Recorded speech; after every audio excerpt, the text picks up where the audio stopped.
Saudara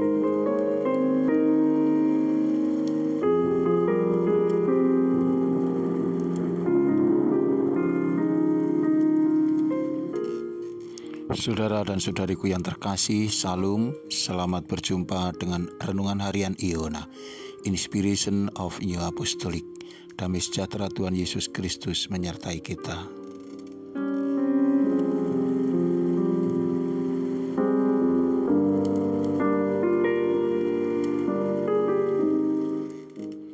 Kita akan membaca firman Tuhan dari Injil Lukas 16 ayat 19 sampai dengan 21.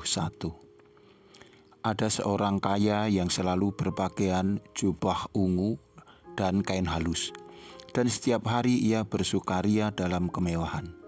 Dan ada seorang pengemis bernama Lazarus, badannya penuh dengan borok, berbaring dekat pintu orang kaya itu, dan ingin menghilangkan laparnya dengan apa yang jatuh dari meja orang kaya itu. Malahan anjing-anjing datang dan menjilat boroknya.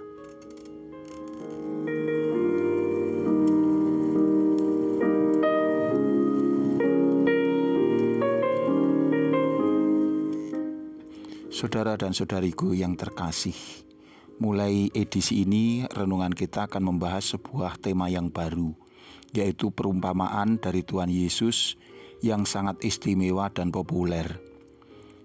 Meskipun kisah ini tergolong sebagai sebuah perumpamaan, namun jika kita amati kisah orang kaya dan Lazarus yang miskin berbeda dengan perumpamaan-perumpamaan yang lain, di mana biasanya Yesus menggambarkan hal-hal yang rohani dengan hal-hal yang duniawi yang sangat dikenali oleh pendengarnya.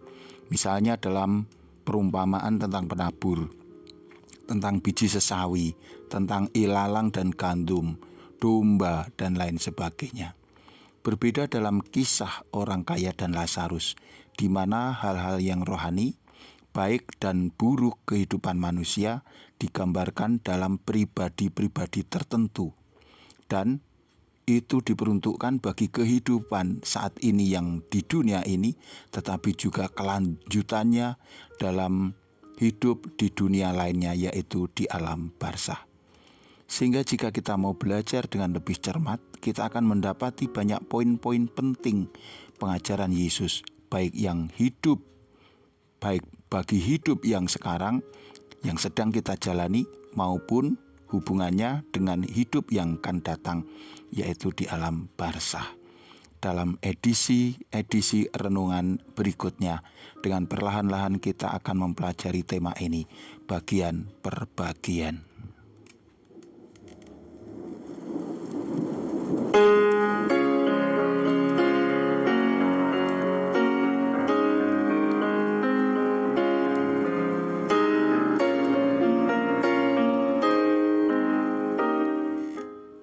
Saudara dan saudariku yang kekasih, dalam menyampaikan pengajarannya, Tuhan Yesus senantiasa konsisten menyampaikan kebenaran yang sejati.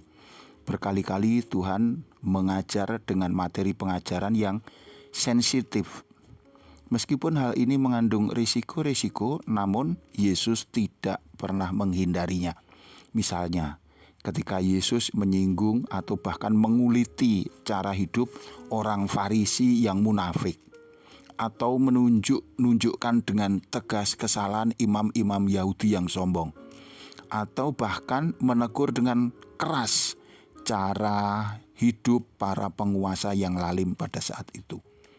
Semua itu Yesus lakukan bukan oleh karena rasa tidak suka atau benci atau antipati terhadap suatu kelompok masyarakat tertentu, tetapi lebih kepada suatu kepedulian terhadap ketersesatan hidup manusia.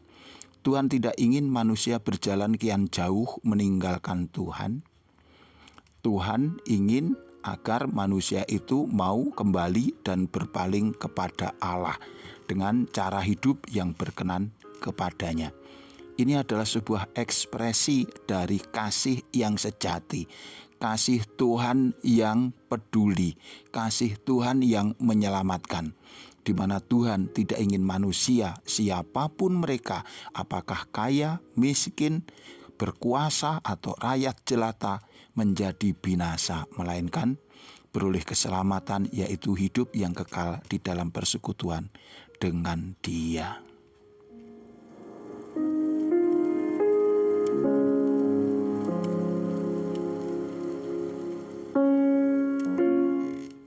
Begitu juga dalam perumpamaan tentang orang kaya dan Lazarus yang miskin.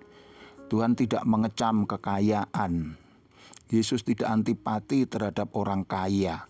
Bahkan di dalam pelayanannya kita bisa melihat Yesus juga disertai orang-orang yang kaya dalam hal materi, yang secara konsisten dan tulus hati mencintai Tuhan dan mendukung kebutuhan finansial keuangan pekerjaannya. Tetapi kepada cara hidup orang kaya tertentu yang sikapnya tidak bersesuaian dengan kehendaknya, kepada merekalah Yesus menegur dengan keras. Ini sebenarnya masalah yang sangat sensitif. Karena sejak dari zaman dulu orang kaya adalah orang yang kuat dan berpengaruh di dunia. Dengan kekayaan yang mereka miliki, mereka bisa berbuat apa saja untuk apakah itu meluapkan kemarahannya, kebenciannya, dendamnya, dan lain sebagainya.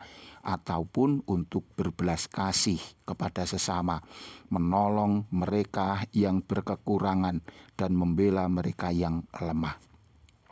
Dan di sisi yang lainnya, Tuhan menghadapkan kelompok ini dengan kelompok yang sangat kontras, yaitu orang yang miskin.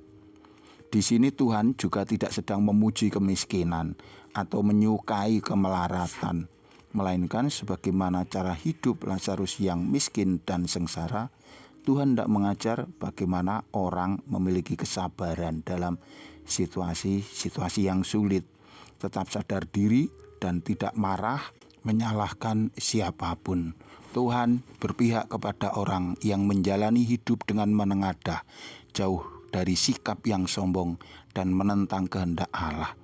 Terlihat jelas dalam kisah ini bahwa Lazarus menjadi mulia dalam pangkuan Abraham bukan karena kemiskinannya. Ia boleh mengalami hidup damai di alam barzah bukan karena borok-boroknya, melainkan dari sikapnya yang ikhlas menerima semua apa yang menjadi kehendak Tuhan atas dirinya.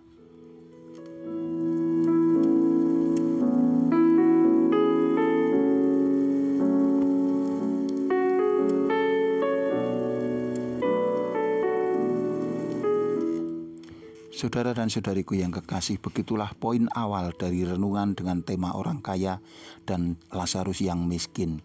Kita mendapat pesan agar dalam segala situasi dan keadaan hidup, kita harus memiliki kepekaan terhadap kehendak Allah yang kini disampaikan oleh para utusan.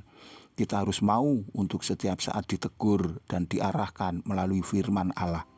Si jahat, yaitu iblis penyesat, selalu menyusup dalam setiap sendi kehidupan kita untuk mengaburkan kehendak Tuhan yang suci ini.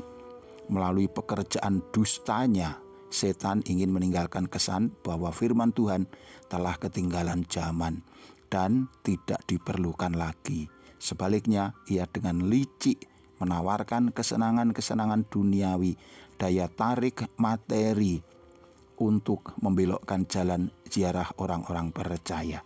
Seolah-olah bukan Allah yang menjamin hidup manusia, melainkan kekuatan manusia itu sendiri. Iblis sedang menciptakan berhala-berhala modern, bukan dalam bentuk patung-patung atau tempat-tempat angker dan lain sebagainya, melainkan dari pikiran manusia itu sendiri, yaitu agar manusia bangga terhadap dirinya sendiri, merasa kuat dari usahanya sendiri, merasa bisa hidup dengan upayanya sendiri, sehingga dengan demikian mereka diarahkan untuk menjauh dari kasih Allah dan kemudian menolak Allah dan tidak percaya. Akhir dari kisah ini akan menjadikan jelas bahwa sikap yang demikian sungguh fatal dan akan menjerumuskan manusia kepada kematian kekal. Semoga kita dikaruniai hikmat untuk tetap berwaspada dan tetap setia percaya kepada Allah selamanya. Tuhan memberkati kita. Sampai jumpa. Amin.